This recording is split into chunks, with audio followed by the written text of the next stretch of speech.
The Debt Demolisher TV with Sophia Melone. Hi everyone, it's Sophia Melonē, the Debt Demolisher, here to bring you the tools, tips, and tricks to help you manage your financial baggage the right way. I am super excited that you are here and are here on this New Year's Day. Happy New Year to you. I know you may be wondering, it's a new year, it's a new time frame, it's a new season. How can I get myself into a better space when it comes to my finances? And even if you're not thinking that same question, I'm pretty sure that something along those lines will eventually lead you to that question. So what I want to talk to you guys today in this video is to really get an idea of how you can begin to envision what you want your financial life to look like. Now, sometimes we can say, oh, I have this idea of I want to be debt-free. I want to be able to travel. I want to be able to take trips. I want to be able to have a certain amount in my bank account, but we don't necessarily go into really envisioning what that means. So what will it mean for you if you get to a space where you've paid off all of your debt? What would that mean for you if you've gotten to a space where you can travel and go to different places across the world that you would like to see, that you would like to experience? What would it mean for you if you could get a certain dollar amount in your bank account and not only get it, but to be able to use it when needed and replenish it accordingly? These are all great questions and great things that we need to consider and that we need to begin to think through as we go through this phase of identifying our vision for our financial future. I have done several videos specifically on this channel around goal setting, financial goal setting, what that looks like. And a lot of times when I'm in my private settings, maybe in facilitated trainings or in my private coaching programs, or if I'm being hired by a company to facilitate on a training around goal setting or a training around financial management, money management, these things tend to come up depending on the topic that I'm introducing at the time. So I want to help you get into that same space of really thinking through those questions that could help you unlock your core reasoning and unlock the reason why you want to experience these particular things. Because a lot of times, if we don't have the specific goal in mind, if we don't have the why behind the goal, it's going to be a lot harder for us to obtain it or maybe achieve it later on down the line. So what will that look like for you? How will that show up in your financial life? How do you want to begin to craft that picture before the year even starts? Well, the year has actually started now, but how do you want to craft that vision for you now so that you can have a great jump start into it as you move along through the year? So here's the question that I want to pose to you. What do you want your financial life to embody? And when you think about this question, think of it from not only tangible outcomes in terms of dollar amounts or in terms of debt elimination targets or in terms of credit scores. I want you to think about it even from a behavioral perspective in terms of you. How do you want to feel? How do you want to portray yourself? How do you want to live up to? What are some of the rules or things that you may want to put in place around your finances? What are the experiences that you would like to have? It's interesting because I did a live Budget with Me live stream today. And if you missed it, feel free to go down into the description box. I will include the play link to the live stream that we've conducted this morning. And with that live stream, there was a participant inside of the live stream that mentioned about self-care and how they wanted to incorporate a self-care practice inside of their budget and what were some ideas around that.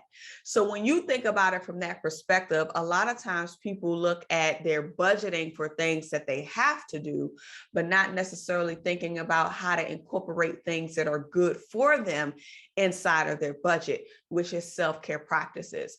So when you think about holistically what you want your financial life to look like, is that a consistent practice of self-care? And how are you going to fund those experiences? Because at the end of the day, everything that we want to experience in most cases is going to have a cost associated with it. So if you want to be able to release negative energy, if you want to be able to relax yourself, if you want to be able to reset, then having a self-care practice is something that you really want to ensure that your financial life can accommodate. So looking at your vision, looking at what you want for your life, looking at what you want for your financial life, looking at the experiences that you would like to embody or encounter, what does that look like? And so I'm challenging you to really take this time, set aside the next 15 or 20 minutes to just dig deep and reflect on how you want your financial life to look like. What are some of the things that are included inside your financial life in terms of activity? And what behavior do you need to demonstrate in order to be able to experience those things? I had to learn to incorporate a self-care practice inside of my budget. I did this, I shared this on one of my budget videos that I did maybe earlier in 2021, where I talked about how I basically live off of 28% of my income. And I walked you guys through how I list out all of my expenses, and self-care is in there. And I'm making sure at least once a month, I'm doing something to serve as a self-care practice for me. And for me, it was massages. So I started to incorporate massages into my practice. And now with this year, I want to do a little bit more. So I want to find ways where I could allow the resources that I have to create experiences for me at the most efficient cost possible, because it's not all about spending just to spend, but it's about spending to be wise and why you are spending, and spending so that it can still be minimized to benefit your needs, as well as, stimulate the economy and bring businesses to other business owners. Because you have to think about it. Your dollar is allowing someone else's company to thrive. Your dollar is allowing someone else's business to be able to be profitable and to continue to operate in business. So in order for us to stimulate that and to kind of keep that ball moving, or to keep that ball rolling, we have to do an exchange. So we purchase in exchange for service, or we purchase in exchange for things. That's just what it is. That's what we do. And there are ways and instances where you can get things for free, similar to like you're watching this YouTube video right now. Granted, you don't have to pay for it, but somebody somewhere is paying for it. Because if you don't have the internet, then you can't view this video. If you don't have a phone service, you can't view this video. If you don't have a device or an electronic device that could allow this digital stream to show up on your end where you are, then you can't watch this video. So if your dollar did not purchase the internet, if your dollar did not purchase a YouTube subscription, if you have one, even though the videos on my channel right now aren't like behind a subscription platform, if you think about it, somebody has to pay for something, and you've paid for it in some way, shape, or form, whether it be through your internet service or through any subscriptions that you have on your phone, the service that you pay for your phone to be able to access these digital resources. So look at it from that perspective. Whatever you do is an exchange. And how do you want your financial life to look? When I think about what I want my financial life to look like, honestly, I just want simplicity. So one of the things that I shared in the Budget With Me live stream earlier today, I mentioned about how robust I can be, because I'm naturally analytical, I'm naturally detailed oriented, I'm naturally inclined to dig into stuff, to research stuff, to create stuff. So I can really go down a rabbit hole if I really want to. And I want to find ways to simplify things to allow me to create more time for other things. One of my observations from looking at my year last year and all of the things that I encountered, I feel like I was always wrapped up into doing something. And in 2022, this year, I'm committing to myself to create space for me so that I'm not running myself ragged, or I'm not completely stressing myself out, or I'm not doing things out of rush and obligation, and just not from a space where it doesn't feel peaceful. What I want in my life is peace. And one thing that can bring me peace is simplification, automation, and delegation, even in some cases.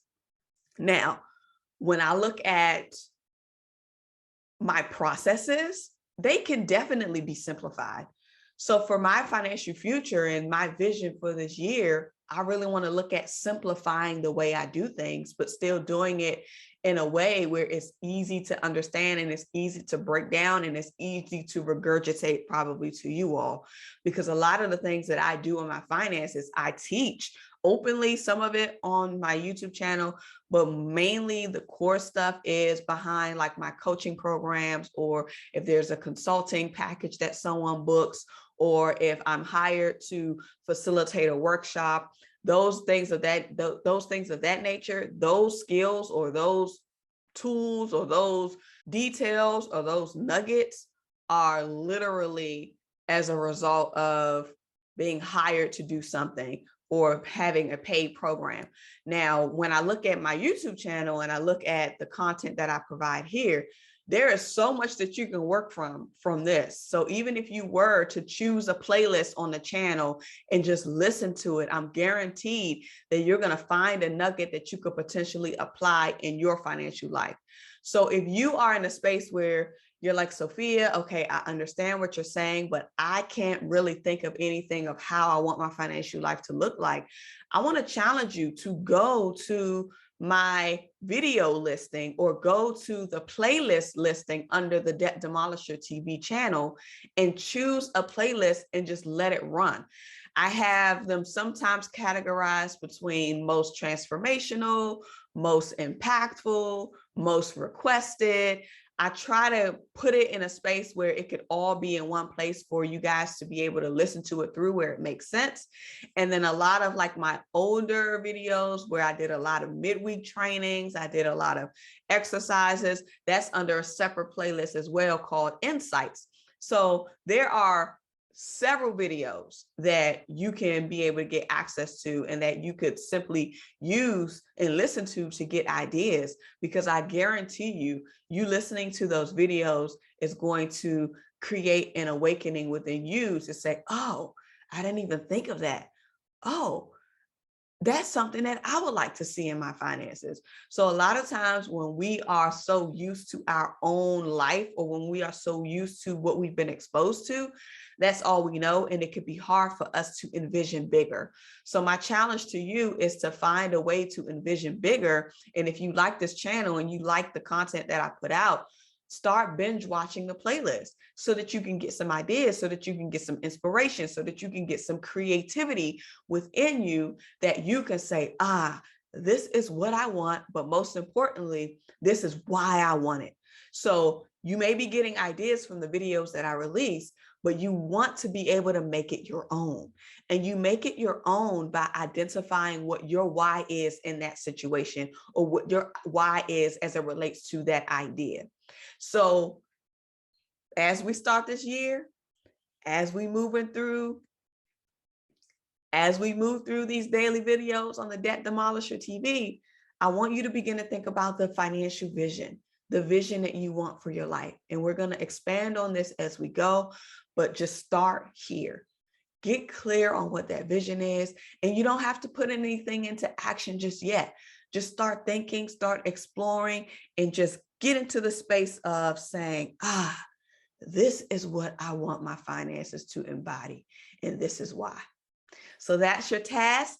Get started and make sure that you come on back for the next episode, because you know that this channel is all about not only encouragement, but inspiration, but giving you the tools, tips, and the tricks that you need to manage your financial baggage. So as always, I want to remind you that your financial prosperity awaits you, and so does your financial sanity. I'll see you on the next episode. Don't forget to go down to the description box and check out the recommended and suggested videos. All right, see y'all tomorrow. Y'all know what to do. Get to work. Bye. The Debt Demolisher. Demolisher TV with Sophia Melone. The Debt Demolisher TV with Sophia Melone. The Debt Demolisher TV with Sophia